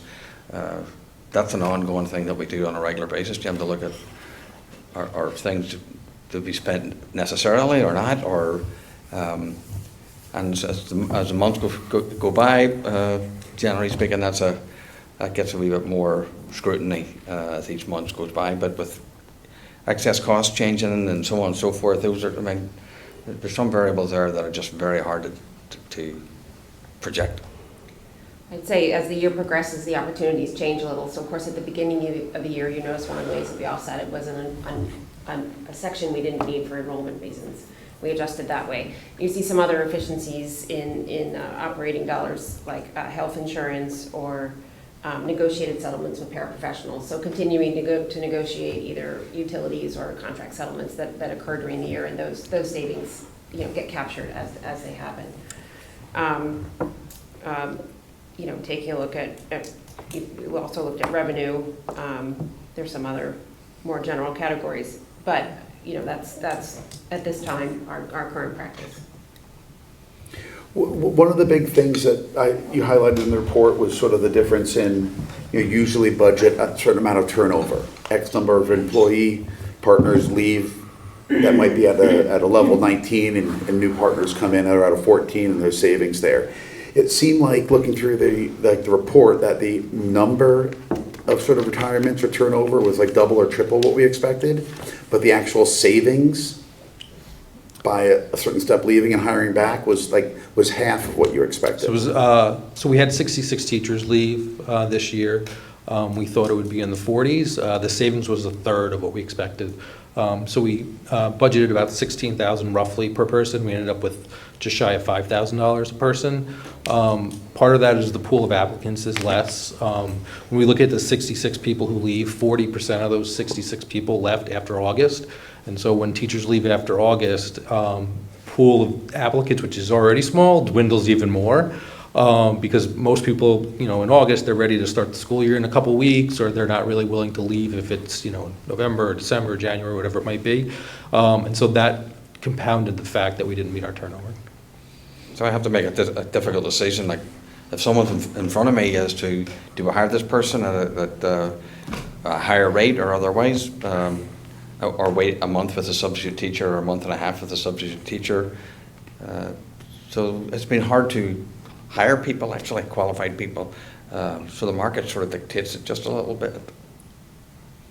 But we still have discussions if people resign early in the process and stuff. We still have multiple candidates who will come to the superintendent. So hopefully we have a choice. But as that gets later in the year, that becomes more difficult, and as if other people drop out or otherwise, it just becomes challenging, and we don't want classes certainly to be unfilled, that's for sure. I think also in addition to the fact that we have more turnover than we're used to seeing in terms of number of bodies, it's also happening throughout the year in a very different way. It's traditional that a lot of the turnover happens at the end of the year, leading towards the next year. But we're seeing a lot more mid-year turnover, which we have to accommodate very differently than what we're used to. In terms of with all that turnover, and I know you guys are sort of actively discussing this, so I don't want to necessarily front run that discussion, but I know you brought up the fact that you can use turnover to slowly move some of your secondary teachers from 4 to 5. Like, are those things you could do throughout the year if you saw yourself facing a deficit?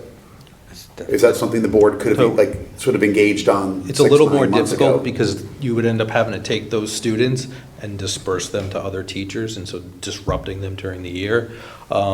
Even at the point where if a teacher leaves, let's say August 20th, and the school year is going to start 5 days later, the schedule's set, the parents know who their teacher is, they know what classes they have. To be able to turn that around in that short a time frame would be rather difficult and obviously disruptive. If a teacher leaves and a substitute teacher finishes off the year, then right at the end of the year, yes, we would execute on that.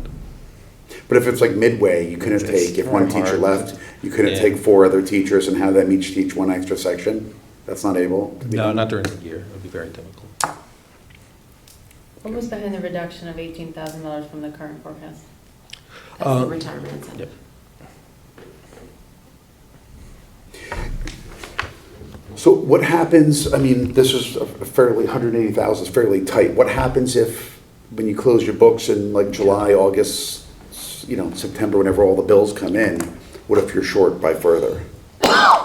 So we don't have that much left in encumbrances, so we're not really expecting it. I mean, within the board's budget, the things that you'd likely see large-scale fluctuation is special education.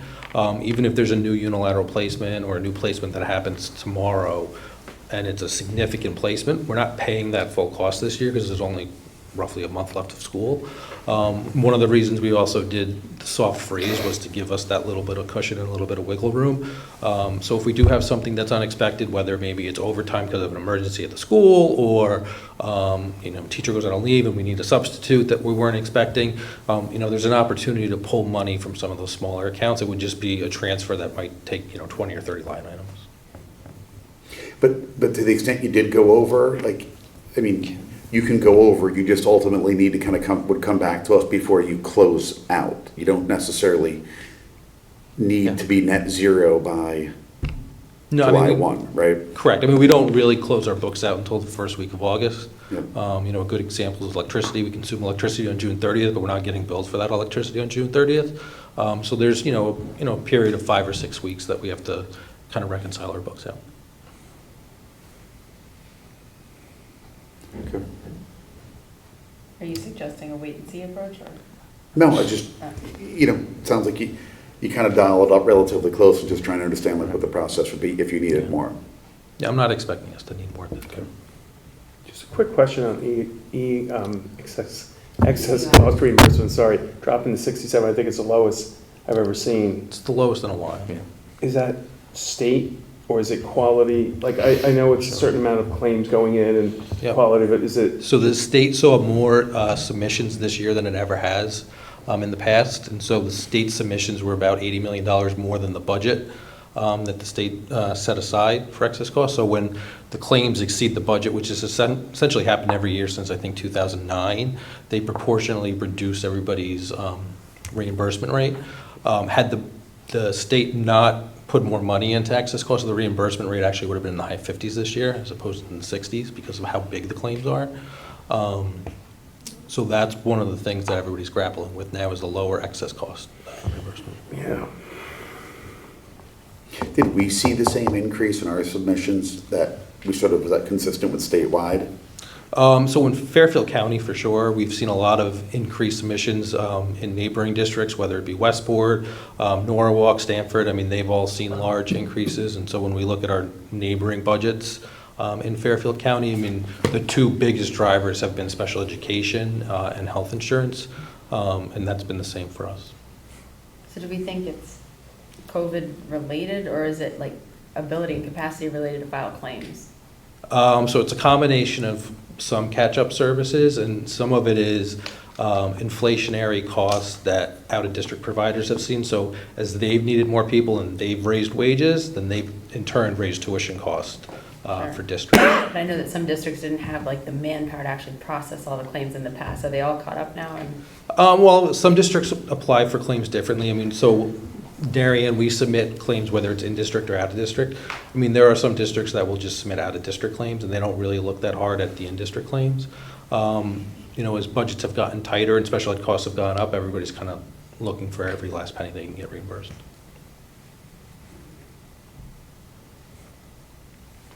Yeah, the idea of additional appropriations, reductions in budgets, freezes are all relatively, to the staff, relatively new terms, right? Or relatively new ideas. So we completely understand, like the school system understands kind of what's going on, right? And feels what's going on. And it's a new, for people who've been here for a long time, that's a new concept. I'm not saying anything wrong with it, but I'm just saying I'm just painting a wee bit of a picture that when you go around talking about freezes, it scares people, right? But we're doing what we have to do, and we'll do what we have to do to close out the year properly. I mean, but correct me if I'm wrong, the things that you're freezing, are relatively small. Oh, yes. They're small. There's two ways to do a freeze. You can do a freeze where it's a hard cutoff and you say, okay, on this date, nobody's spending any more. And that's a real burden on the system because, people are still planning for graduation. They're still planning for other things. We did a little softer approach. We said, okay, we're giving you a couple weeks. We want you to thoughtfully think about what do you really need to get you from, mid-May to mid-June, plan for your graduation. We don't want you to not have graduation. We don't want you to alter that. But if there are, certain things, whether it's consumables or books or maybe a membership you haven't signed up for, those are the things you need to think twice about. And some of the money is just natural savings where if we budgeted for 100 kids to get 100 textbooks and 97 kids ended up being in that grade, then we're taking the 3 textbooks that we didn't need to buy because the kids didn't exist. Yeah, this sounds more like you had all your kind of departments reforecast the next month rather than freeze, right? Yeah. It's very similar to that. So, okay, any other questions on? Okay, entertain a motion for a special appropriation from the general fund, which will go to the RTM as well, for $181,250 to to be added to the Board of Education's fiscal 2024 operating budget. Taylor moves, Dave seconds, all those in favor? Okay, unanimous. Thank you all very much. Thanks. Okay, so item 9, we'll go back to, this was, you guys had all asked that we would have an update on kind of where we are in the, Mr. Chairman, sorry, do you need us here for 11? Are we good with closeout? I got that one. You good? Thank you very much. Thank you. I thought you said you wanted to stay all night with us. Thank you, folks. Thank you very much. thanks. So we had added to this, to have a discussion, the fiscal 2025 budget, kind of where it is, and also, one of the updates, the only real change that's sort of being worked on right now is the Board of Ed budget. So listen, as you guys all know, we passed the budget, it went to the RTN, there was relatively, I would say, eventless, everything was sort of passed as we put forward, right, Jen? There were no changes sort of whatsoever on that. So that was relatively uneventful. I think even last year, there was only a very minor change to to one line item. So there's not much sort of new to report on that budget. In terms of, Jen, is there anything new in terms of surpluses that we're seeing either on the town? We have a couple things going on the revenue side. The investment income, we were projecting at 4.1 million, but it's going to exceed that, maybe around 4.2. We're already over 3.8 through April, and we have some T-bills that are maturing in May. And then DPW got a check from Eversource for about $200,000 for prior years when they billed us for streetlights that we don't have. So Nice. years worth of that. Yeah. And our streetlight consultant, Tanko, had gone through and got that cleaned up. I think they're gonna do another round of review, but an unexpected $200,000 from that. Did you say an outside auditing company did it? No, Or- we use a company called Tanko when we purchase the streetlights, and then they do the maintenance, but Ed uses them, and I think they're the ones who did the review of all the billing. Wow. So we have phantom streetlights. So phone lines that we don't need and A lot of Streetlights that we phantom don't have. utilities. Yeah. it's in the same category, that's great. It's a great business. okay. So, Phone lines, I've used them in the past. Yep. It and is. Jen, on the investment income, are all of our T-bills, do they all mature before June 30? Because I know we only Yes. take those into account on a cash basis, right? Not like on an accrual basis? Yeah, and just for cash flow purposes, because it sometimes, especially last year, we're seeing that people are paying their taxes at the very end of the period, so we won't have a lot of cash coming in until the end of July. So we have all the T-bills maturing, I think, by mid-June, so that we can have all the cash on hand to bridge until the tax money starts coming in. And having that cash on hand, just kind of thinking about that, right? When Moody's looks at our credit, do they include both, would they include a T-bill? Yeah. Okay. And is that just at face value or whatever, or the market value, or I don't know. not that material, but just, But in the long run, it's not. but big picture, the investment in that, even though it's, it's still, Yeah, we get credit they'll for look it. at cash and investments. Got it. Other than that, on the projection, nothing really significantly different. Jen, odd question. Does the town have an accounting policy manual? A manual, no. We have various individual control memos and control procedures, but we don't have a manual per se. Do you have a memo regarding the treasury function?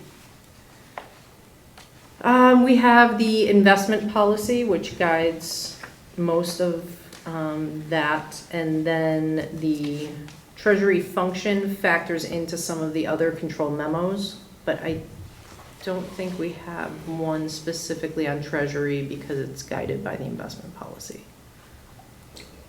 Do you share those with us? Or I have you can. released?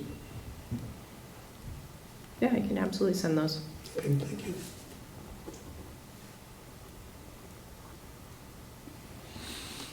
Anybody else that's interested? Yeah, so I think one of the other things we all discussed, and we don't need to kind of get to it tonight, was the, how we think about guidance, right? And in terms of whether we want to, what we want that guidance to be, whether we want the board to give it, or whether, you know, the last, I think, 4 or 5 years, the chair has always given guidance, which is usually discussed with, you know, sort of the members individually, you know, ahead of time. I always share the presentation with you guys ahead of time. You know, do people have thoughts on their view and whether guidance is helpful? How guidance should be used? If they want to discuss this on a different meeting? Yeah, let's discuss this it in in the the next next meeting. Yeah. Okay. Yeah. I'm going to put it under agenda review so that we have it on the radar Perfect. for a future one. So in terms of anything else, you know, I know the Board of Ed, I think, Jill, you guys are having, you've had a few meetings to discuss the $2 million, how you're going to allocate that. You guys are planning to make a decision when, next week, next Yes, Tuesday? on the 28th. Okay. So obviously, please keep us, I think we've probably been watching your meetings and looked at the memos, but keep us updated on where that ends up. That would be helpful.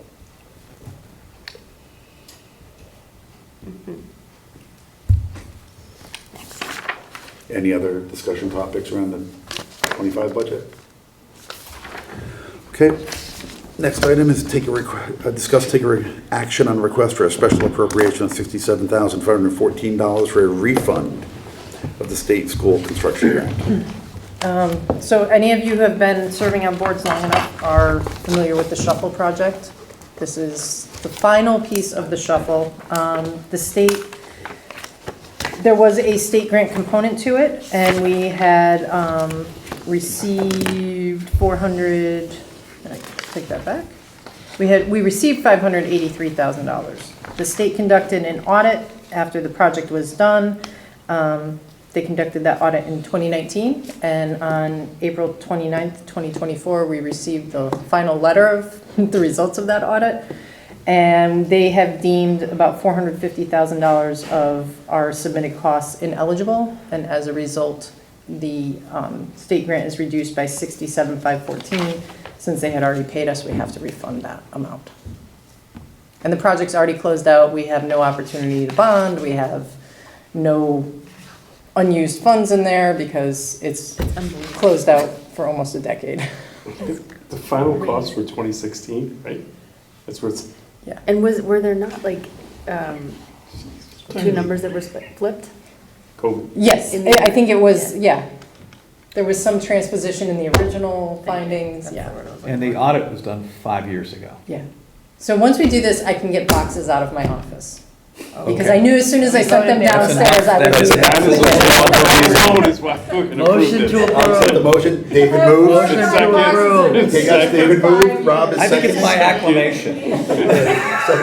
All those in favor? All those in favor? All those in favor?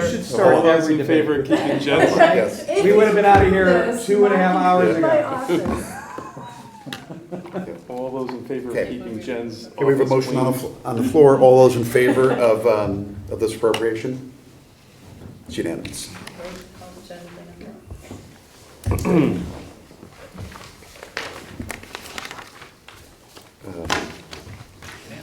Item 12, appointment of Clifton, Larson, Allen as the auditor for the current fiscal year. We have a 3-year agreement with them. We did an RFP, now I'm drawing a blank, 2 years ago. This will, I think, be the second audit under the most recent RFP that we did. And it was for a 3-year period. So we have agreed to use them. We just have to formally appoint them so that I can submit it to the state. Anyone else bid on it? No, in the RFP, we only got the one response. And I think the 3 years prior when we did an RFP, I think they, at the time they were CLA, and I think they were the only one at that time too. And they They merged with, Oh, sorry, they were Bloom Shapiro, Bloom yeah. It was, Okay. I think it was Yeah. Bloom at the time, 2 RFPs ago. But same firm, and I think they were the only one that bid on it. And they take steps to ensure their independence. Yes, and what we have done in the past is every 3 years, we've made sure that we get a new partner, so that we have a fresh look on it and, not getting too cozy.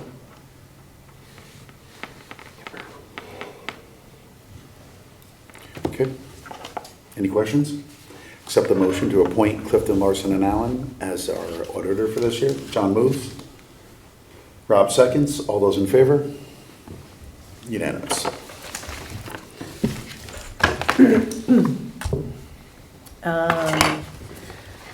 Financial report, I gave you the heads up on investment income. Property taxes are tracking very well. As of the end of April, we have just $24,000 shy of budget, so we will exceed that. So we're doing really well on the revenue side. Town clerk, it's going to be a close call whether or not they hit their budget. We're at about 158 through mid-May, so they picked up about another $100,000 in the last couple of weeks. So we'll be close. I just don't know if we'll actually meet that one. And then on building permits, we have collected, I think I screwed up. I think we've collected 537. I got to double check that. But what we've collected for the redevelopment projects exceeds what we expected. And general fund expenditures are tracking as expected. State revenues are as expected. And if you go to page 9, active bonded projects, this has been updated with our most recent bond issuance. So now you're actually seeing some proceeds and premiums and whatnot in HHR, so we'll really have a good feel for what our cash position is on those. Hey, Jen, on page 5, unassigned fund balance, Yep. can you add a notation based on the Moody's calculation that we went through at the budget meeting? Yeah, let me play However around you with want that. to design it, because we know that our cushion against that target is not anywhere close to 11 million. So, thank you. Yeah, I'll play around with that. Not to replace, but in Yep. addition to. Right, thank you. Thank you, Dan, that was on my list. You're welcome.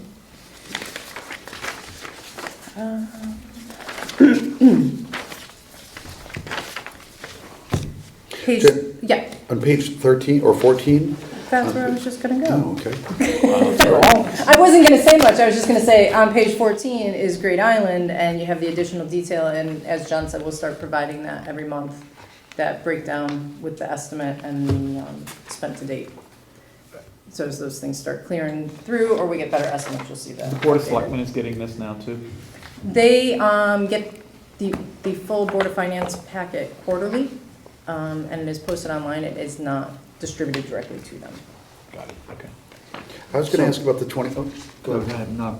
the premium for the 23 band, like even though we allocate that to debt service, does that not fall underneath the appropriation cap? Or does it? It does not, because we're not using it to support the expenditures.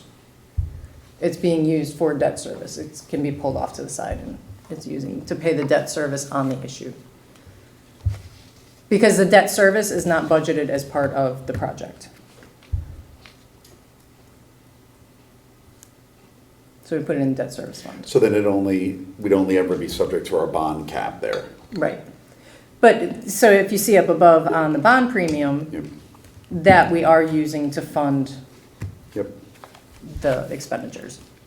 But we didn't do that for the band premiums. Page 15 begins the ARPA. Before you move on, are we ever going to start to actually track the operating revenue and operating expenses for Great Island? We have the Great Island Management Fund, which is shown on page, bottom of page 8. So that's where all of our rental income comes in. And the only thing that's not tracked there is staff time for DPW. But if they buy a nail to fix something at one of the rentals, it's charged to this fund. All right, so that where we say Great Island Buildings and Grounds under the expenses category, that includes all monies paid for the landscaper guys and all that stuff, Mhm. right? What it doesn't include is DPW or Park and Rec crew times. Right, because if Tony goes out there to meet with a tenant or something, we're not tracking his time and allocating No, it. that's fine. Those expenses, I understand, those expenses are captured still in DPW or Park and Rec. Yep. But it's not, it's too much accounting mumbo jumbo to allocate at this time. Exactly. But speaking of the Great Island Management Fund, at the time that you did your budget approval, what we were hoping is, you know how you have all those other funds, sewer, parking, all that. We wanted to have a Great Island Management Fund budget prepared for you, but there were still some things that were out to bid. So the RTM at their budget meeting approved $400,000 appropriation for fiscal '25. That's going to be going to the Board of Selectmen on June 3rd, and then it'll come to you for your June 18th meeting, because we need a new appropriation for July 1st, because we've pretty much used up the old appropriation that we set a little over a year ago. And so then this will become an annual fund that you'll see in the budget process. And will that include some detail on the revenue per property, per building, and the actual cost of the contract for the landscape crew? Well, it'll have a budget that says, you know, property repair and maintenance, $200,000, you know, like you would see in a budget document. Yeah. Although I think next year, I mean, the leases all end in July, right? Right. So I don't know, like, you know, there's not gonna be any material revenue coming in, so So It'll have to be evaluated next year, but, Yeah. you know, depending on what comes out of the master planning, there may be other revenue opportunities. It's gonna be a very fluid situation with that property. Because I think one of the stipulations for setting up a special revenue fund is generally when you believe you have certain costs that can be covered by certain revenues. Right, and so I it's think generally self-sustaining. Yeah, given right now, I think we put like 250 or so in, 225. 225, so it's. But and we- it's also, that was calculated based on estimated lost revenue. But now that we have the bids and all of that, we may not be spending, with the tenants out, we will spend less. And so it's not like it's gonna have to cover $400,000 of expenses with minimal rental income. Because the expenses, some of the expenses will also go down. Yeah. Grass is still gonna have to be cut, but some other stuff will go down. Page 16, ARPA, Phase 2 I&I study, DPW. What's remind me what I&I stands for? Infiltration, it's when, like, they're studying how groundwater or other water is getting into our sewer system that's then going to Stanford and getting calculated as our usage, and we're getting Yes, billed for it. thank you. Now I remember. Thank you very The much. stuff they're doing at night, right? One thing on ARPA, so we have about $2,000, bottom of page 17, $2,000 in contingency. Kate and I were talking process on this because the police department has all their quotes and bids and everything, and they're ready to move forward on the pistols and optics, which we budgeted between ARPA and some asset forfeiture money that they have, about $38,000. They're about $1,000 shy. So Kate and I were debating whether or not we have administrative authority like we would under other budgetary guidelines. Are you comfortable, I mean, we only have $2,000 in contingency right now, but just to facilitate ARPA moving forward and being able to keep the projects moving, are you comfortable with Kate and I approving small transfers that flow through the contingency account in ARPA? I am. And we can report back. Yes, I am, as long as the Board of Selectmen is okay with it. Okay. Right, I think, yeah. I think, so, did we already approve the pistols? ARPA's kind of a function of the Board of Yeah. Selectmen at this point, yes. Yeah, you approved, we pulled it out of the budget and approved it through ARPA, But we just need a little bit more now. right. So I would say I'm comfortable so long as it's an item that was That's already already approved approved, in yeah. ARPA. Right. Yep. Or if it was actually approved as part of the selectmen's budget, Okay. but it's gotta be something that's already appropriated, I think. Yeah, or absolutely. approved. Yeah, we wouldn't do it for some brand new initiative. We just don't want that project to stall while we're waiting a month to come to you, Yep. because we gotta keep those moving. And then, you know, we can even, on a monthly basis, tell you what we moved around within ARPA. That is it for the financial report.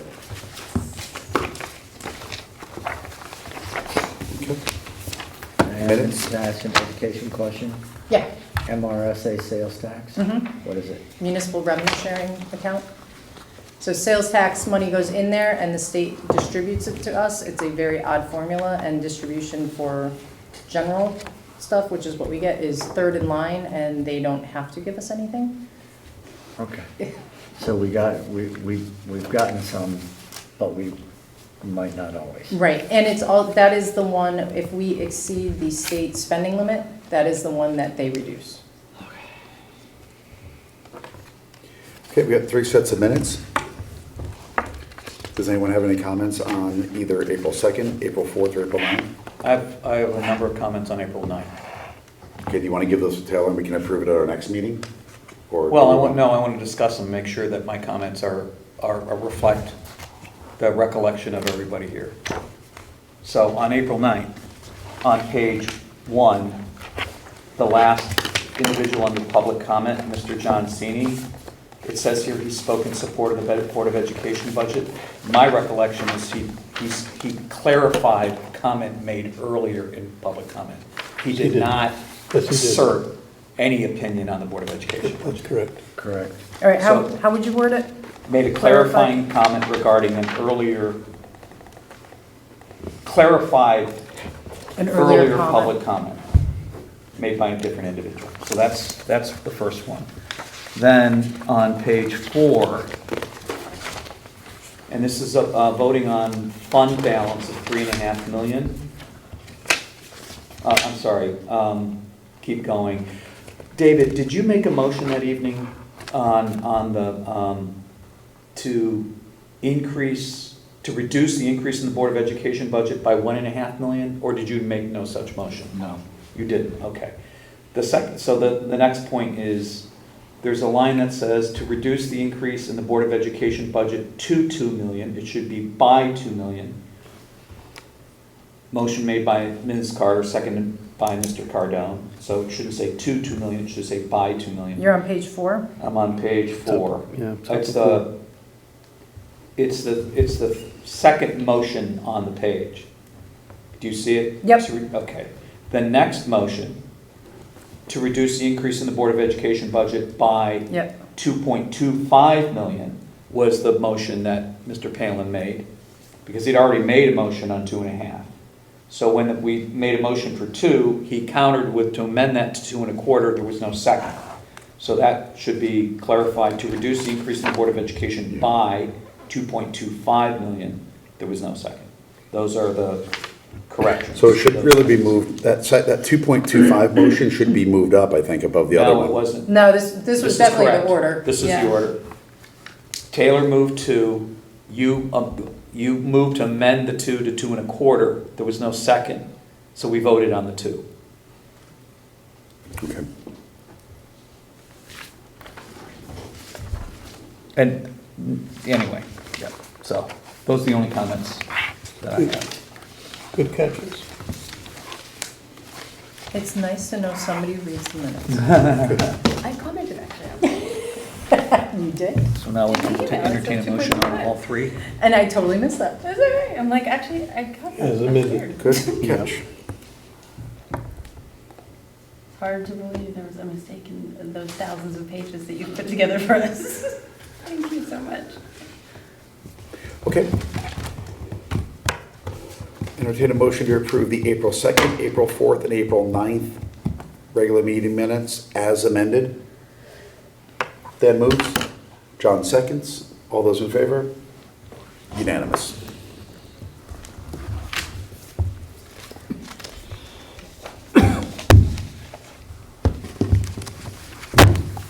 Okay, special assignments. HHR, sorry, go ahead. Go. The town union canceled the meeting, so we haven't had a meeting in seemingly months. Don't know what the status is. Had one meeting so far with the civilian dispatch. Nothing really to report on. Just kind of chalking back and forth a little bit. Got a meeting in mid-June, next month. We have our inaugural owner's construction manager, whatever, monthly meeting on June 7th. So we'll, get with O&G and the architects and ourselves, the committee, and review exactly what's going to happen come middle of June when they get after it.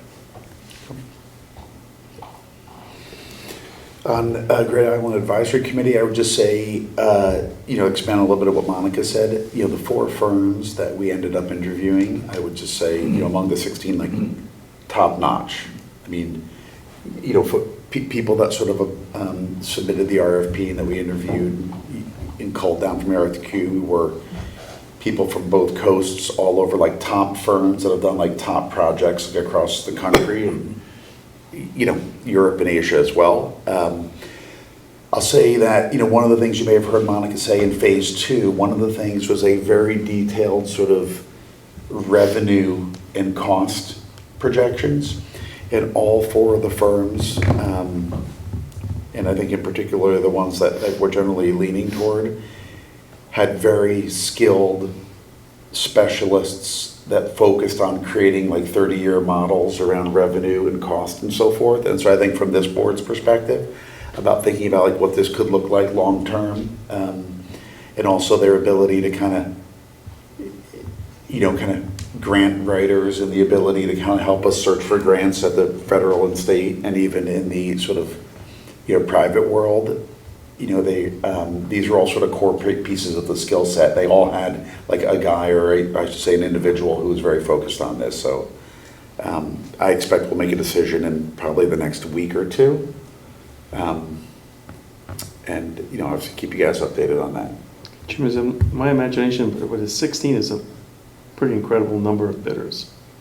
Yeah. Like, well, those were who responded to the RFQ, and what we did is out of those, countless hours of meetings, we kind of culled that down to 6 to go back out to and invite to submit RFPs. but it's good to know. That's some attraction. Yeah. Oxbridge? Nothing. Taylor? No update, nothing. Okay, that's it. Entertain a motion to adjourn. Dave moves, Rob seconds. All those in favor? Adjourn, 10:15.